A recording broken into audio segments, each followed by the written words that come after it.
એક છોકરાએ એના પપ્પાને કીધું કે પપ્પા રાજકારણ એટલે શું કહેવાય? એના પપ્પા કે રાજકારણ શીખવું છે? એ કે હા હા. એ કે મારે ક્યાં જવાનું છે? એ કે વાડીએ લઈ ગયા અને આ મોટું ઢાળિયું હતું ત્યાં. એ કે બેટા આ ઢાળિયા ઉપર તું સડી જા. Wow. એ કે પપ્પા ઢાળિયા ઉપર શું કામ સડવું? એ કે તને રાજકારણ શીખવાનું. એ કે સારું લ્યો પપ્પા. છોકરો સડી ગયો ઢાળિયા ઉપર અને પછી એને પપ્પાને કીધું પપ્પા હવે શું કરું? તો એને પપ્પા કહે કે હવે બેટા ત્યાંથી તું ઠેકડો માર. એ કે પપ્પા હું ઠેકડો મારું તો મને વાગે નહીં. એ કે પણ હું હેઠે સમ તને તેડી લઉં. એ કે તો વાંધો નહીં. કે છોકરાએ ઉપરથી ઠેકડો માર્યો તો એને બાપા આઘા વહી ગયા હેઠે.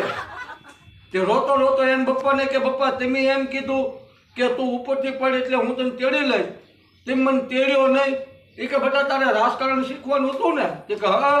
એ કે બસ રાજકારણમાં હગા બાપનો કોઈ દી વિશ્વાસ કરાય નહીં, ત્યારે ખહી જાય.